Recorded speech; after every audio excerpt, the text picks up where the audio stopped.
এমন অনেকে আছে যারা বাইবেল থেকে কিছু কিছু ঘটনা, যেগুলো খুব অপ্রিয় ঘটনা, যে ঘটনাগুলো খুব নোংরা টাইপের ঘটনা, এইগুলোকে উদাহরণস্বরূপ ব্যবহার করে বলে যে বাইবেলের মধ্যে এত নোংরা কিছু শেখানো হয়েছে, তার জন্য খ্রিস্টিয়ানরা বাইবেল থেকে নোংরা নোংরা জিনিস শিখছে। যেমন কি উদাহরণস্বরূপ লোট নিজের মেয়েদের সাথে শারীরিক সম্পর্ক তৈরি করেছে, আব্রাহাম একজন দাসীর সাথে শারীরিক সম্পর্ক তৈরি করেছে, দাউদ একজন বিবাহিত স্ত্রীকে জোর করে নিয়ে বলা যায় রেপ করেছে। তো এই সব ঘটনাগুলিকে অনেকে নিয়ে বলে যে বাইবেল একটা নোংরা বই, বাইবেলের থেকে নোংরা নোংরা জিনিস শেখানো হচ্ছে মানুষকে। আর এটা শুনে যারা আমরা বিশ্বাসী, যারা খ্রিস্টান, তারা খুব লজ্জিত হই। আমরা ভাবি যে বাইবেলের মধ্যে এত নোংরা কেন লিখেছে, আমরা লজ্জিত ফিল করি। কিন্তু আমি আপনাদেরকে বলছি এখানে লজ্জিত ফিল করার কিছু নেই, উল্টা আমরা গর্বিত ফিল করব, কারণ বাইবেলের মধ্যে এই সব ঘটনাগুলি মেনশন করা আছে। এখন প্রশ্ন হচ্ছে যে কেন গর্বিত ফিল করব, এই কেন গর্বিত ফিল করব, এইটাই আজকের ভিডিওতে আমরা ডিসকাস করব। 5টা থেকে 6টা পয়েন্ট আছে, প্রত্যেকটা পয়েন্ট ইম্পর্টেন্ট। আপনারা প্রত্যেকটা পয়েন্ট দেখবেন, মাঝখানে ভিডিওটা ছাড়বেন না। আপনারা বুঝতে পারবেন যে কেন বিশ্বাসী হিসাবে আমরা এটা নিয়ে গর্বিত ফিল করা উচিত। আর যারা বাইবেলের বিরুদ্ধে কথা বলছে এইগুলো পয়েন্টস নিয়ে, আপনারাও দেখুন, আপনারাও বুঝতে পারবেন যে বাইবেলে এগুলো কেন দেওয়া আছে।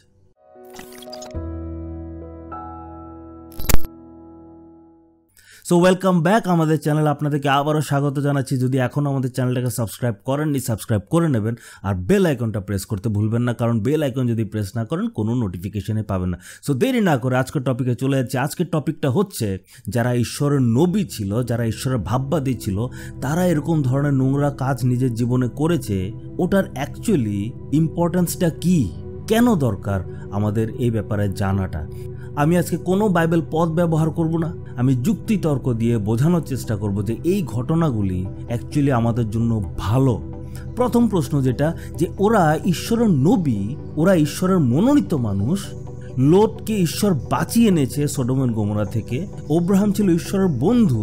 দাউদকে বলেছে ঈশ্বর যে আমার মনের মতো মানুষ। এরা এরকম ধরনের নোংরা কাজ কিভাবে করলো?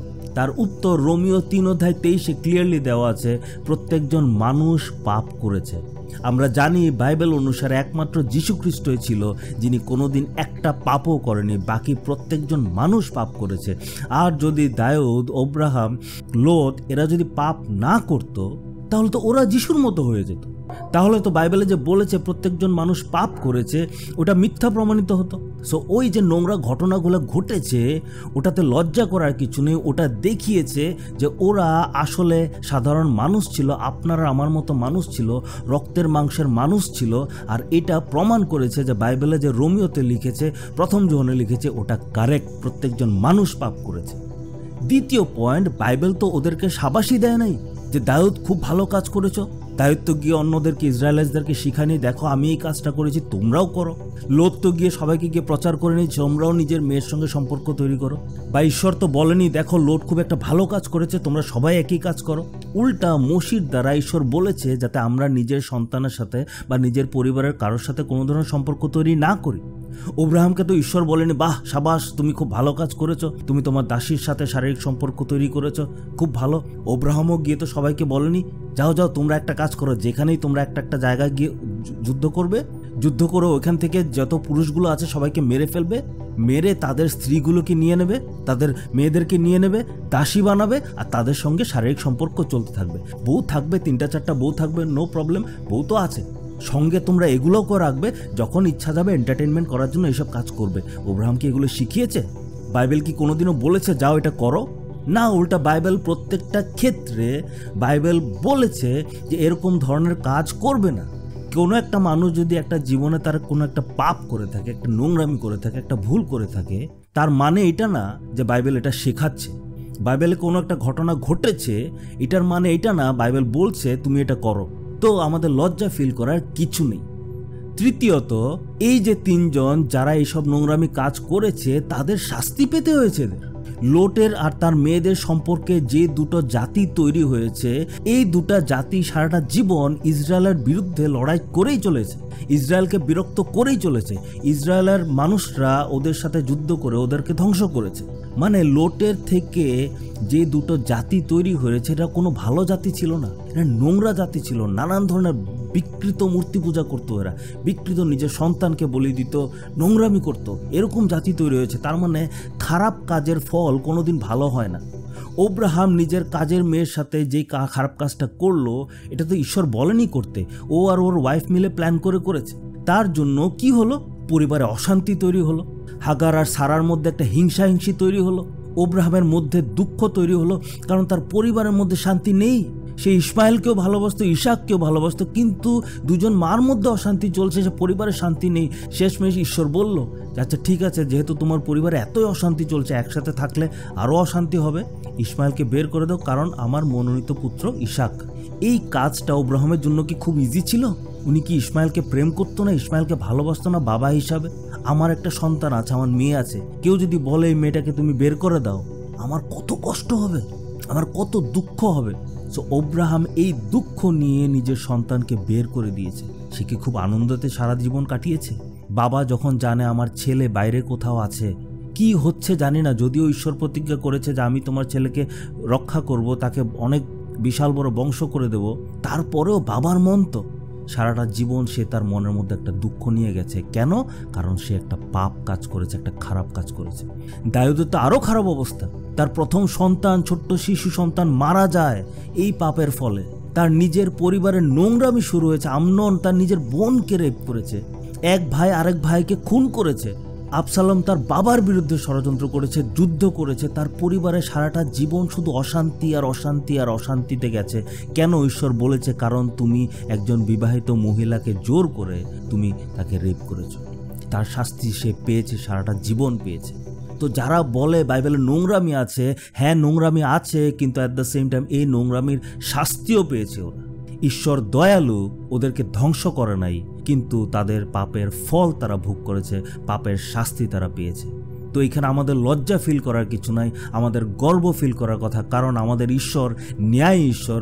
যারা খারাপ করেছে তাদেরকেও শাস্তি দিয়েছে। সে হয়তো ঈশ্বরের বন্ধু হতে পারে আব্রাহামের মতন, ঈশ্বরের মনের মতো মানুষ হতে পারে দাউদের মতন, কিন্তু যখন পাপ করেছে, খারাপ কাজ করেছে, ঈশ্বর শাস্তি দিয়েছে। সো আমাদের লজ্জা করার কিছু নেই এখানে। চতুর্থ পয়েন্ট, এই যে খারাপ ঘটনাগুলি ঘটেছে, এটা অ্যাকচুয়ালি প্রমাণ করে যে বাইবেল একটা ঐতিহাসিক বই। কিভাবে? একটা ভালো ইতিহাসের বই কোনোদিনও পক্ষপাত করে না। একটা ভালো ইতিহাসের বই রাজার খারাপটাও দেখায়, ভালোটাও দেখায়, প্রিয় ঘটনাগুলিও দেখায়, অপ্রিয় ঘটনাগুলিও দেখায়। কিন্তু যদি কাল্পনিক বই হতো তাহলে কি হতো? দাউদের সব খারাপ কাজ লুকিয়ে রাখতো, আব্রাহামের সব খারাপ কাজ লুকিয়ে রাখতো, শুধু ভালোটা দেখাতো।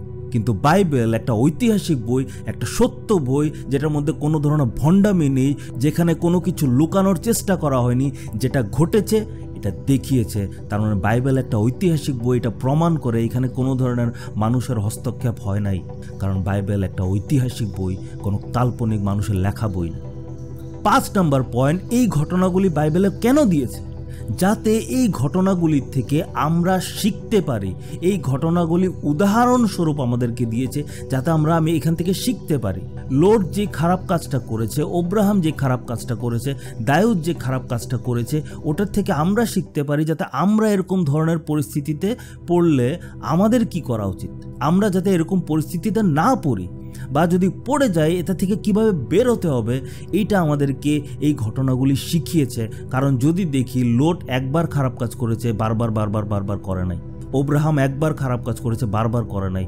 দাউদ জীবনে একবার খারাপ কাজ করেছে, করে সে অনুতপ্ত হৃদয়ে ঈশ্বরের কাছে গিয়ে ক্ষমা চেয়েছে, কেঁদেছে, বলেছে আমি আর করব না, আমাকে ক্ষমা করো। তো লোটের এই ঘটনার থেকে, আব্রাহামের ঘটনার থেকে, দাউদের ঘটনার থেকে কি কি আমরা শিখতে পাই, ওটা নিয়ে আমি একটা পরে আরেকটা ভিডিও বানাবো। কিন্তু আমরা অনেক কিছু শিখতে পাই, যাতে ওদের মতো আমরা না হই। ওরা যে বিশ্বাসের পথে চলতে চলতে যেখানে হুচট খেয়েছে, যেখানে তারা পড়ে গেছে, যেখানে তারা খারাপ কাজ করেছে, আমরা যাতে আমাদের বিশ্বাসের জীবনে চলতে গিয়ে এমন কোনো খারাপ কাজ না করি, বা যদি করে ফেলি ওরা যেভাবে অনুতাপ করেছে, আমরাও যাতে অনুতাপ করে এই পাপটার থেকে বেরিয়ে আসতে পারি, ওটা শেখানোর জন্য বাইবেলে এটা আমাদেরকে দিয়েছে। তো আমাদেরকে লজ্জা করার কিছু নেই, গর্ব করার বিষয়, কারণ বাইবেল আমাদেরকে প্রোটেক্ট করার জন্য, আমাদেরকে রক্ষা করার জন্য, যাতে আমরা পাপে না পড়ি, তার জন্য এই উদাহরণগুলি আমাদেরকে দিয়েছে। আর 6 নম্বর পয়েন্ট, যেটা সবচেয়ে ইম্পর্ট্যান্ট, এটা হচ্ছে যে এত কিছু হওয়ার পরেও আব্রাহামকে বিশ্বাসের পিতা বলা হয়েছে। ঈশ্বর বলেছে ও আমার বন্ধু, ঈশ্বর দাউদকে বলেছে সে আমার মনের মতো মানুষ। এটা নিয়ে অনেকের সমস্যা, এত খারাপ কাজ করেছে তারপরে বলছে বন্ধু মনের মতো মানুষ। আপনারা বুঝবেন না, কারণ আপনারা ঈশ্বরের অনুগ্রহটা বুঝতেই পারেন না, আপনারা ঈশ্বরের অসীম প্রেমটা বুঝতে পারেন না। আমাদের ঈশ্বর দয়াতে মহান, আমাদের ঈশ্বর প্রেমে মহান, আমাদের ঈশ্বর ক্রোধে ধীর, আমাদের ঈশ্বর ক্ষমা করেন। এই ঘটনাতে প্রমাণ হয়েছে যে ঈশ্বরের সন্তানরা, এরা দাউদ বলুন, আব্রাহাম বলুন, এরা এত খারাপ কাজ করেছে, ঈশ্বর তাদেরকে পাপের ফল দিয়েছে, শাস্তি দিয়েছে, কিন্তু তাদেরকে ঈশ্বরের প্রেম থেকে দূর করা যায়নি। ঈশ্বর তাদের প্রত্যেকটা পাপ ক্ষমা করে দিয়েছে। ঈশ্বর তাদের হৃদয়টা দেখেছে, মনটা দেখেছে। ঈশ্বর দেখেছে যে ওরা ভালো মানুষ, হয়তো কোনো একটা কারণে কোনো একটা নোংরা পাপে লিপ্ত হয়ে গেছে, কিন্তু আসলে ওরা ভালো মানুষ ছিল। ওরা অনুতাপ করেছে, ওরা সব কিছু ত্যাগ করে আবার ভালো পথে চলেছে। এই জন্য ঈশ্বর ওদেরকে বলেছে আমার মনের মতো মানুষ বা আমার বন্ধু। তো এইখানে লজ্জা পাবার কিছু নেই, দুঃখিত হওয়ার কিছু নেই। এইখানে দেখায় যে আমাদের ঈশ্বর কত মহান, আমাদের ঈশ্বর কত প্রেমের ঈশ্বর, আমাদের ঈশ্বর কত দয়ার ঈশ্বর। আর যদি আমাদের ঈশ্বর প্রেমের ঈশ্বর না হতেন, যদি আমাদের ঈশ্বর দয়ার ঈশ্বর না হতেন, তাহলে পৃথিবীতে এখন যত সব নোংরা কাজ হচ্ছে সবগুলোকে ধ্বংস করত। আইসিসকে ধ্বংস করত, তালিবানকে ধ্বংস করত, যারা গ্রাহাম স্টেন্সকে মেরেছে, তার বাচ্চাকে মেরেছে, সবাইকে ধ্বংস করত। এখন পৃথিবীতে যত মার্ডার হচ্ছে, রেপ হচ্ছে, সবাইকে ধ্বংস করত। কিন্তু আমাদের ঈশ্বর ধৈর্যের ঈশ্বর, আমাদের ঈশ্বর ক্রোধে ধীর, আমাদের ঈশ্বর প্রেমের ঈশ্বর, আমাদের ঈশ্বর ক্ষমার ঈশ্বর। উনি ক্ষমা করে যাচ্ছেন, সময় দিচ্ছেন যে মন পাল্টাও, মন ফিরাও, মন ফিরাও, আমি অপেক্ষা করছি। যদি আপনি আজকে মন না ফিরান, আপনার পাপের জন্য আপনি একদিন শাস্তি পাবেন। কিন্তু যদি দাউদের মতন, আব্রাহামের মতন মন ফিরান, ঈশ্বর আপনাকেও বলবে তুমিও আমার মনের মতো মানুষ, তুমিও আমার বন্ধু। তো আজকে আমরা 6টা পয়েন্ট দেখলাম, যেটা দিয়ে আমরা প্রমাণ করলাম যে বাইবেলে যে নোংরা কিছু ঘটনাগুলি ঘটেছে ওটা অ্যাকচুয়ালি লজ্জার বিষয় না। আমরা অ্যাকচুয়ালি এটাকে নিয়ে গর্ব করতে পারি। কেন গর্ব করতে পারি? প্রথম পয়েন্ট, প্রমাণিত হয়েছে যে ওরাও সাধারণ আপনারা আমার মতন মানুষ ছিলেন। দ্বিতীয় পয়েন্ট, বাইবেল কোনোদিন ওদেরকে শাবাশি দেয় নাই, ওদেরকে প্রশংসা করে নাই যে তোমরা খুব ভালো কাজ করেছো। বাইবেল কোনোদিন বলে না যে দাউদ করেছে, আব্রাহাম করেছে, লোত করেছে, তাহলে তোমরাও করো, এমন কোনোদিনও বলেনি। উল্টা বাইবেল শিখিয়েছে যাতে আমরা এইসব জিনিস থেকে বিরত থাকতে পারি, দূরে থাকতে পারি। তৃতীয় পয়েন্ট হচ্ছে এই যে খারাপ কাজগুলি হয়েছে এটার জন্য ওরা শাস্তি পেয়েছে, ওরা ওদের পাপের ফল ভোগ করতে হয়েছে, আর শেষমেশ ওরা অনুতাপ করেছে, নিজের মন পাল্টেছে আর নিজের জীবনটাকে শুধরে নিয়েছে। চতুর্থ পয়েন্ট, এটা দিয়ে প্রমাণিত হয় যে বাইবেল একটা ঐতিহাসিক বই, কারণ একমাত্র ইতিহাসের বইয়েই খারাপ আর ভালোর মধ্যে বিচার করা হয় না। যেটা ঘটেছে এটা অপ্রিয় হলেও দেখানো হয়, পড়ানো হয়। 5 নম্বর পয়েন্ট, বাইবেলে এটা দিয়েছে যাতে আপনি আর আমি এখান থেকে শিখে নিজেকে শুধরাতে পারি। আমরা যাতে ওরা যেই ভুলটা করেছে আমরা যাতে সেম ভুলটা রিপিট না করি, বা যদি কোনো কারণে করে ফেলি ওটা থেকে কিভাবে ওরা বের হয়েছে আমরাও যাতে শিখতে পারি, আমরাও যদি এটা থেকে বের হতে পারি। আর 6 নম্বর পয়েন্ট, এটা প্রমাণিত করেছে যে আমাদের ঈশ্বর দয়ার ঈশ্বর, মহান ঈশ্বর, প্রেমের ঈশ্বর, ক্ষমার ঈশ্বর। এত খারাপ কাজ পরেও ঈশ্বর শাস্তি দিয়েছে, কিন্তু এদেরকে ছাড়েনি, ঈশ্বরের প্রেম থেকে এদেরকে দূর করে দেয় নাই। ঠিক সেমভাবে আমরাও যখন খারাপ কাজ করি বা পাপ করি আর তারপর অনুশোচনা হওয়ার পরে অনুতাপ করি, ঈশ্বর আমাদের পাপটা ক্ষমা করে দেন। ঈশ্বর আমাদেরকে তার থেকে দূরে করে দেন না, আমাদের অনন্ত জীবন আমাদের থেকে কেড়ে নেন না। কিন্তু যেভাবে তারা পাপের ফল ভোগ করেছে আমাদেরও কিন্তু আমাদের পাপের ফল ভোগ করতেই হবে। আর যদি অনুতাপই না করি তাহলে তো অনন্ত জীবনও হারাবো। তো আজকে আমরা ভিডিওতে এটাই শিখলাম যে বাইবেলে যে কিছু নোংরা ঘটনাগুলো দেওয়া হয়েছে এটা নিয়ে যাতে আমরা লজ্জিত ফিল না করি, উল্টা গর্ব ফিল করি, কারণ এগুলো প্রমাণ করে যে বাইবেল সঠিক, ঐতিহাসিক, আর এখান থেকে আমাদের অনেক কিছু শেখার আছে। আর যারা বাইবেলকে দোষারোপ করছেন যে বাইবেলে নোংরামি আছে, নোংরামি দেওয়া আছে, নোংরামি শেখানো হচ্ছে, আশা করি ভিডিওটা দেখার পরে আপনারা নেক্সট টাইম আর এরকম ধরনের কথা বলবেন না। আমেন।